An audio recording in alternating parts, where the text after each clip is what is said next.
Good morning. I'm Shauna, and welcome to Diverse Voices. And we are talking this morning with Marc Ang. Diverse Voices is a weekly live where we are providing job seekers and employers with skills to really up their efforts when it comes to diversity and inclusion. So for job seekers, we're empowering you in your job search, and for employers, we are helping you to recruit the best diverse talent.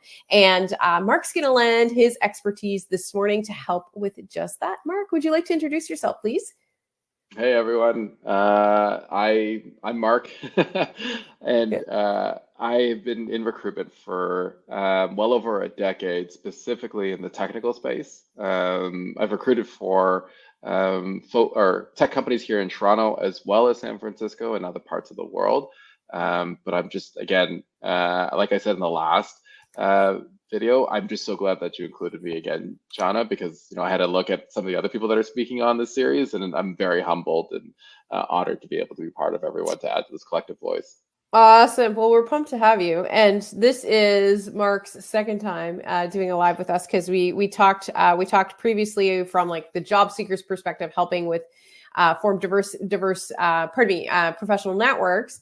And today we are going to be talking about accessing pools of diverse candidates so that employers are able to further expand their talent pools, particularly when it comes to those hard to fill positions.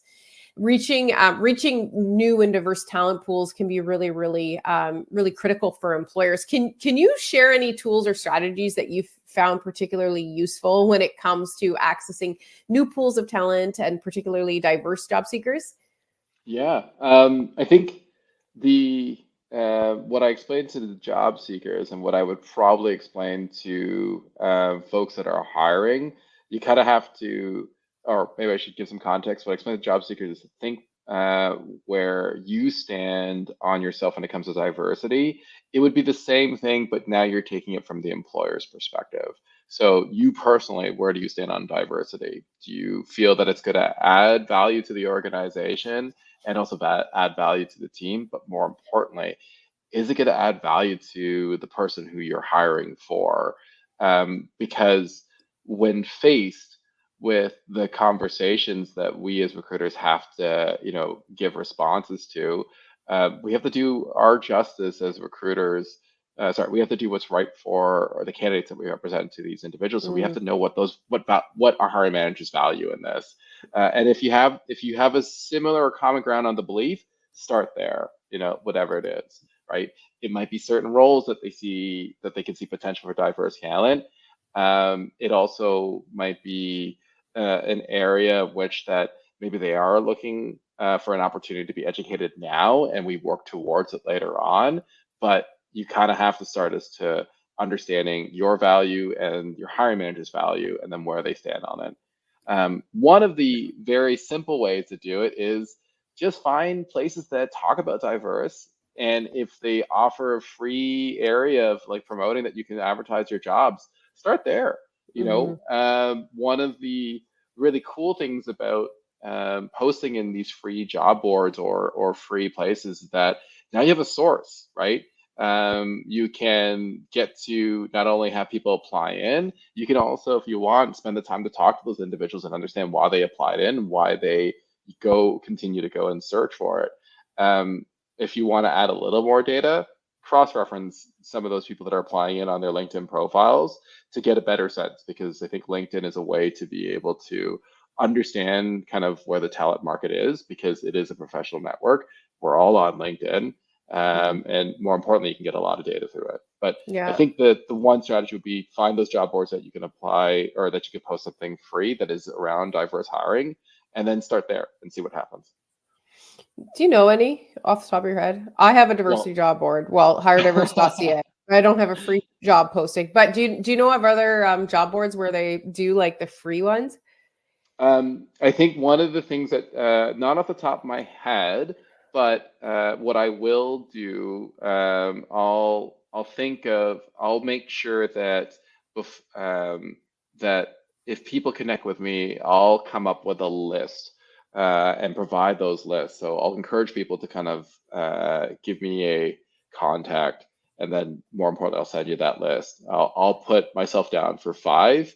So if anybody wants to reach out to me after this is when it goes live, I will gladly help you or personally work with you to find those diverse lists. But Awesome. I believe that they are out there, and this would be me also thinking strategically. If they're not out there, it doesn't pose you to be able to work with, potentially your own team and looking at different ways of creating job descriptions that, talk about inclusion and talk about diversity and having people apply in. I know one of the common tactics is doing an evergreen posting, but before you even just put anything on there, you do have to get buy-in. And again, ask yourself that question: what is the value of this? Where do you want to be able to go, and how you want to talk about that with your entire organization? Because you you don't own the posting; it's the company that owns the posting, and you want to make sure that everybody is aligned as to why we're doing this. Because the last thing I would want someone to do is have people feel like we're just putting something up there and collecting information. You have to have a process thought about, how you're going to connect with these people, explain why they're applying in, and more importantly, like, how are you going to keep in touch with them and nurture with them Mm. over the many days that posting is up. It's a good point. And we can search up to employers. We can even look up as well, like diversity job boards or whatever. There's some common ones that will come up. The free ones that you mentioned definitely do exist.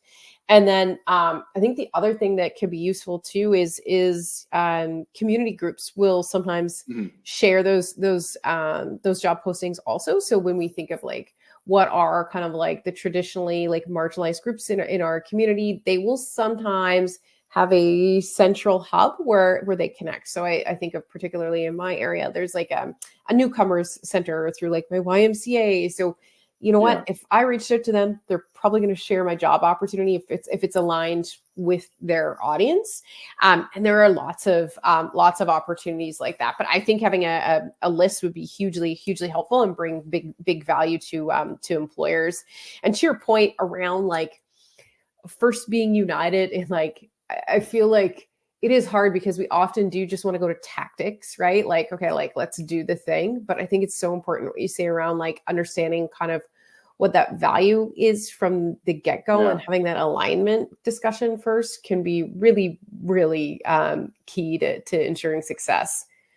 I think, sorry, I should say it that, much like any decision that's done in business, you need buy-in, and especially around diversity, because it's not just a business decision. It's also, as us as recruiters, it's a decision that affects our candidates. So that's why I myself, and I would encourage others to really think hard, and more importantly, don't just kind of rely on your recruitment team. Find those people that you trust in the organization that you can actually have an honest conversation, see both sides. How do we just have a way that it aligns to any business decisions? Because ultimately, Mm, that's how it's going to be signed at the end of the day, right? yeah. And I know it can be tough, but it comes down to the level of how you as an individual, where you see yourself in all of this. And if you're going to contribute to it, you might as well contribute to the best that you can. Mm. Uh, and that's what I would say on the matter. Yeah, it's a good point because in order to post to new and different locations, particularly like not the free ones, if they were going to pay to go to a different job board, we have to think about the business case for it as well, right? And sometimes the Of business course. case can be as simple as like we don't have enough of a candidate pool, so we have to go and like harness these diverse sources. Or it could be, our organization is really committed to diversity and inclusion, and we have some KPIs around representation in Exactly. our candidate base, right? So, depending on the tone and priorities of the organization, that might change up how we actually get that buy-in too, right? You should also, if we're on, I feel like I should also say, because this was left out, I'm trying to think of the recruiter that feels like they don't have a voice. Mm. You do have a voice. You just have to know your audience. So the first probably step you would want to start with is speak to your direct manager. What is the relationship with you have? Put yourself in their shoes. How can they talk about this moving upwards? And that's sometimes I think very difficult for a lot of people, even as not only as a recruiter, just in any profession or working in a Mm. corporation, is that we don't do enough as individual contributors understanding what leadership has to go through. And then you kind of have to arm them as to how they can communicate that message upwards. And like I said in the last talk, maybe one way to frame it, you want to get into leadership. What do those conversations look like when you have to like speak upwards and speak to your manager about that? And that's a training op that you could easily talk about it. And if Mm-hmm. you want, frame it around diversity inclusion. Like maybe take that route would be one way to kind of go at it. Yeah, it's true. It's true. And the framing piece is often what becomes the most important in these conversations. And diversity is like not, I mean, unfortunately, sometimes it is just about numbers, but it's not only about those recruitment numbers. It's about like creating this overall inclusive environment. What's your take on how employers and or recruiters can make sure that they're fostering inclusivity in the Mm. hiring process itself? And do you have any examples or stories about that? Yeah, I was actually explaining this tactic that I do because usually it'll come up in an interview where people are asking me, "What are your metrics?" And I have always used, even prior to the push within diversity, but from a sales perspective, I would make sure that I at least know my ratios as to what I can perform well, but I would also leave a small portion of that ratio to this now diversity clip, which I've always done. So what I explained to individuals in the past is that I work to a 4 to 10, meaning I will interview 10 people and I will narrow it down to 3. But that fourth individual is the proxy, as in it's a way for me to be able to gauge how close I am to making sure that I'm getting to a potential, hire. But that fourth person, I don't want to just throw anybody in there. I need to kind of make sure that I'm still hitting the points of the manager. But then there is, again, that part that is a little bit, questionable. And that's where we start the conversation around. And why I'm using this as an example, when you mentioned about, one area that we can start with diversity, you kind of have to go back to what your hiring manager is really looking for. And then those things that, are kind of like at that gray area or fringe area of like, maybe it might work.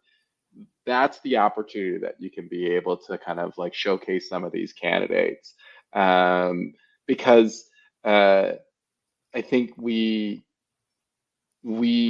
for us to be able to really champion some of these individuals, it comes down to riding on the piggyback of our own performance. So I know that Mm-hmm. I I have to I hold myself to the standard of I always have to interview 10 people.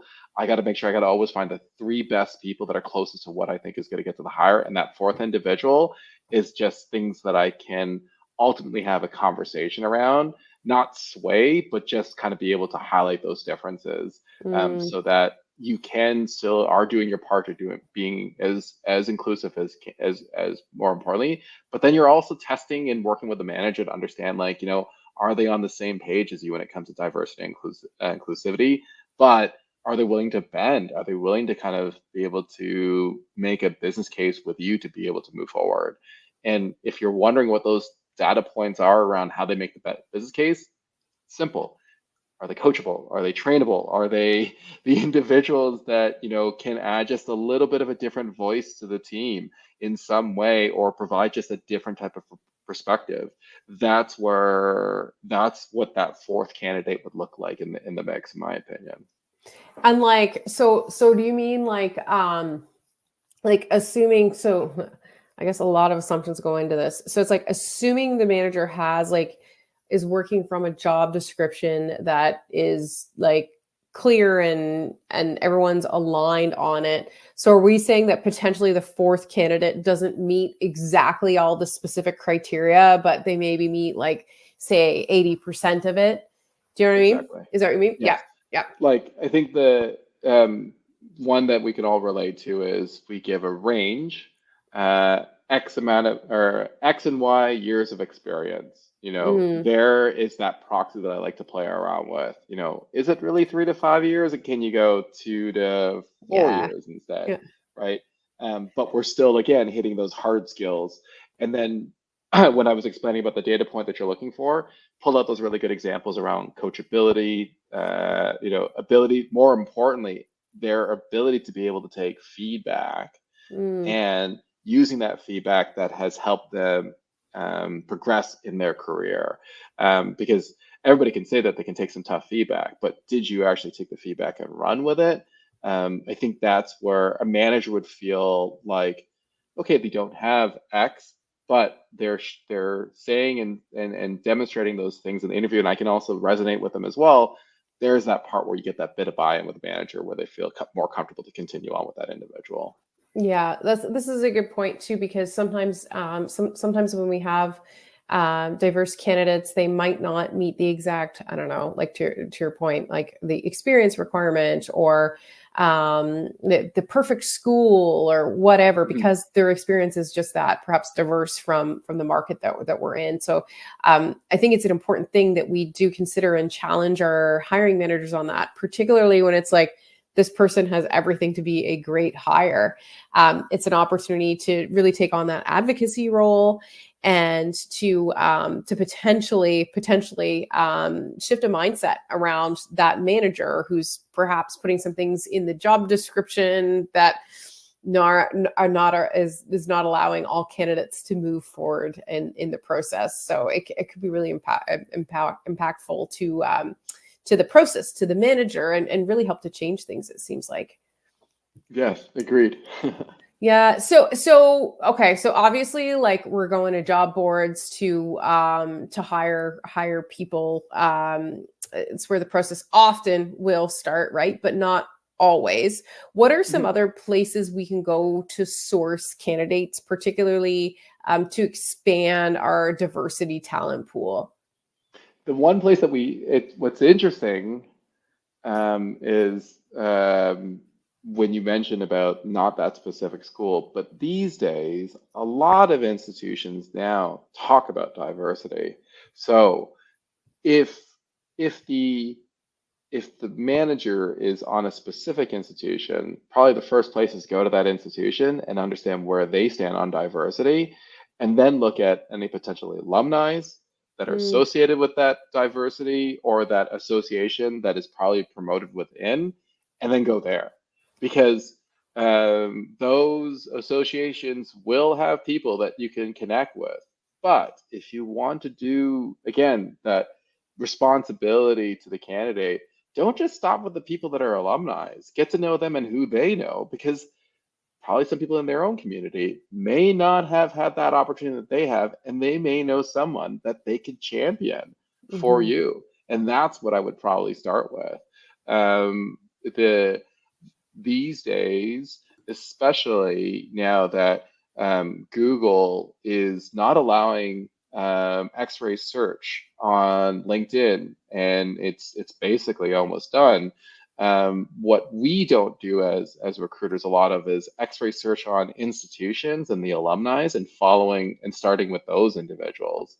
It's a couple more steps, but again, we should be doing our part, to meet with these individuals that are alumni that come from this diverse background for whatever reason, and then also getting to know who they know, because as humans, we're social creatures. We want to be connected with other people. Mm, We want to talk about ourselves. We want to be with individuals. So that's like where what I've been trying to experiment myself is, it's not just the information is not just so straightforward. We kind of have to take a different approach and try to find it. Um, can you talk about X-ray search? Like, what is that? Oh, great point. So, what you can do with some places is if you use I'm not sure, maybe I should kind of just do a very brief kind of like crash course on Boolean searching.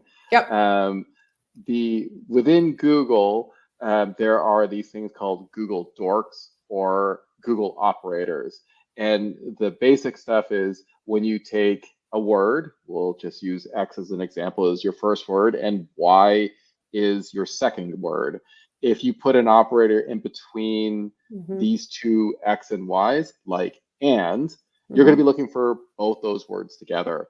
And then if you put an or between those X and Y, then you're looking for one word or the other, right? Just very basic.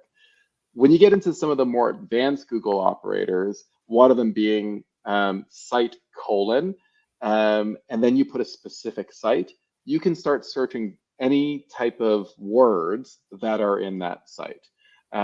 So you can do something like site colon uft.com and then put in alumni association or alumni and association and diversity. See what happens. Yeah, Maybe they will okay. start to be able to pull out, certain keywords or articles or things that you're doing, right? But this is that I feel that sometimes us as recruiters, if you're especially working in a large format or enterprise level, that we rely on LinkedIn, the tools that we're providing. Sometimes just doing a Google search is very helpful with this. And again, the big buzz is the fact that LinkedIn has started to shut down their ability where people can kind of look into the platform. You now have to be part of the platform. There are other places that haven't done that as of yet. You can think of Facebook. You can think of like Instagram. One of the best things, which I started to experiment with, TikTok.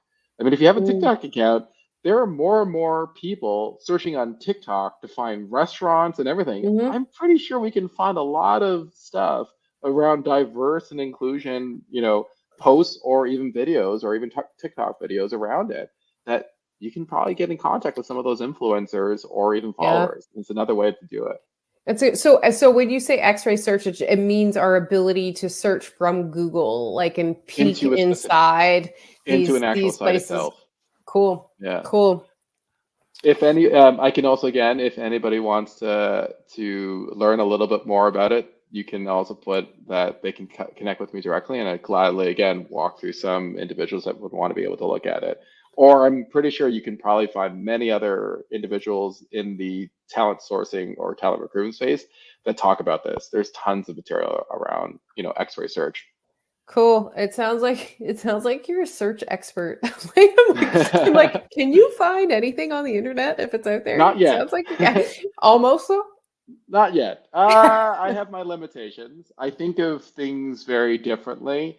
The term that I'm starting to learn, which I think is going to be beneficial for me, is just be able to. Actually, no, I should say it this way. I was one of those individuals that didn't have access to the internet, probably like other people. And when I got into recruitment, I felt like it was a leg down. So what I've been doing for many years is proving my capability of just searching for things on the internet. One other area that I should also mention is that, if you really want to go and support this diversity and inclusion, maybe just doing a simple Google Scholar search on papers around this. And then more importantly, finding out the authors of those papers and then seeing what following they have and connecting with them, whether it be in their social media platform and see who they're connected with.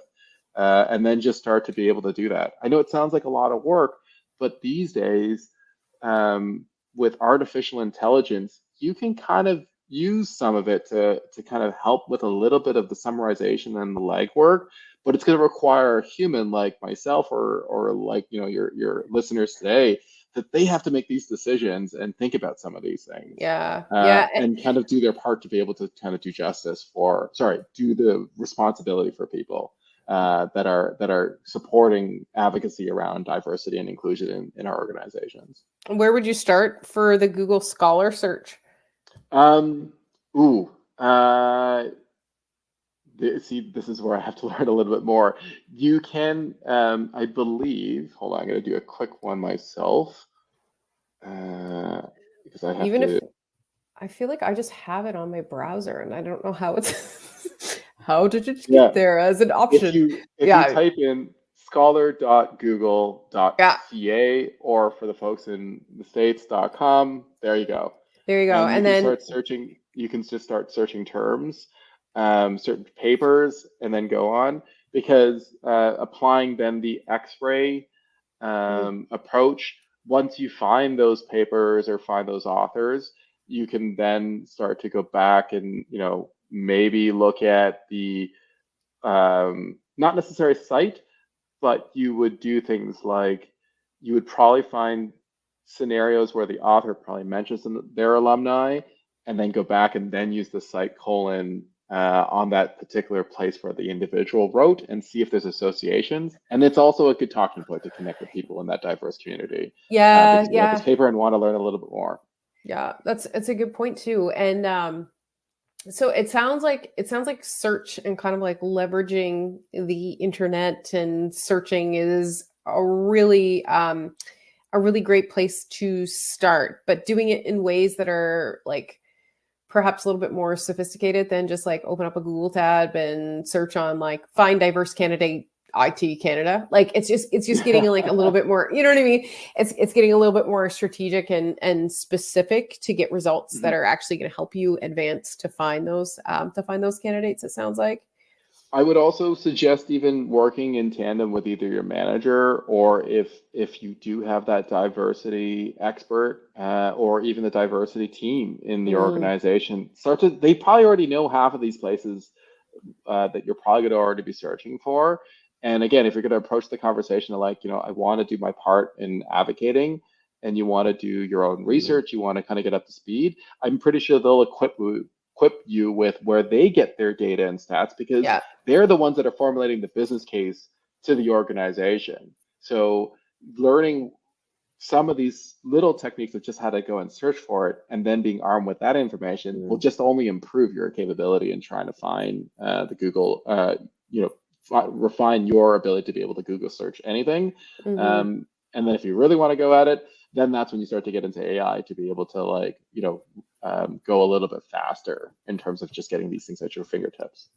Yeah, and the other thing too, like to your point around like for big companies that have these teams already in play, like once the recruitment team can start connecting with those teams, it can be really impactful. And the other thing to consider too is like for organizations that have employee resource groups, like so if you have specific groups that have specific commitments to advance the voices of their group, that's a really good place to start too, because I'm sure everyone's going to be like happy to hear from you, right? Like nobody's going to be like, oh no, because it's probably going to help them with some of their goals and objectives too, right? So it seems like a good place to start.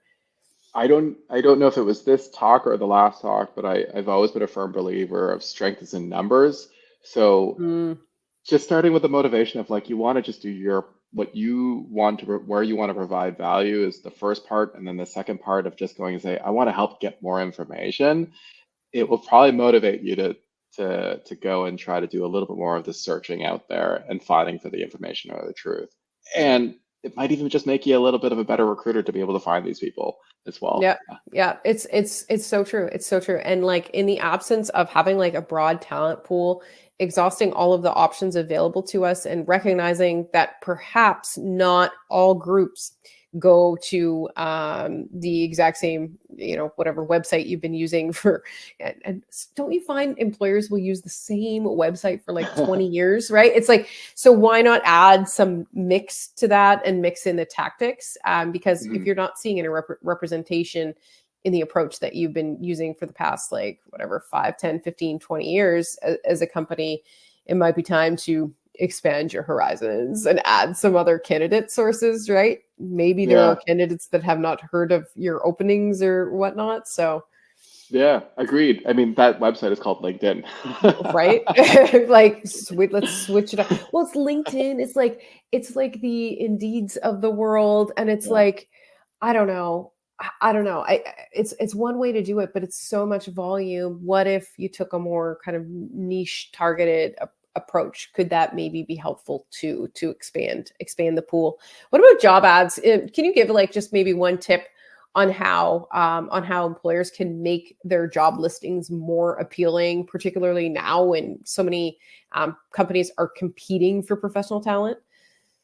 Um, it's a big request for to ask, but I think it's a value just having other individuals share that job ad. I know that the push is always going to be how should it look and what should be said, but having other people sharing it and framing it in their own perspective around diversity, I think will be helpful because I think what we don't realize, including myself, just because we put something on the internet, we expect everybody to see it. The internet will do whatever it wants to do with it. Yeah. Um, but these days, finding people that support your cause, and again, strength by number, and then collaborating with them as to how they feel, or sorry, they see the value in it and how they want to talk about it to their own community, that I think is more powerful. Yeah. And even just using the example of how LinkedIn is starting to not allow us to be able to peek in from Google or other areas, they're starting to close things down. I think that's just kind of how we're going to operate a lot on in the internet. I mean, if you haven't noticed, some of your other digital platforms are starting to probably close down some of those features as well because, they want to kind of like get their piece of the pie when it comes Yeah. to the internet. So I would encourage others to not just kind of only focus on like that one touch point, find Mhm. other people that can communicate that one touch point to other people that you may not know, and then spend the time there. I think that's probably a more of a valuable approach. Yeah. And we're recruiters. We want to meet people. We want to talk to people. That's the other thing that you would kind of want to focus on. Yeah. I have to tell you, the best job ad that is ingrained in my mind is it's not because I couldn't actually tell you exactly what the job ad said, right? But Hmm. it's because of what you shared around like the importance of a human actually sharing it.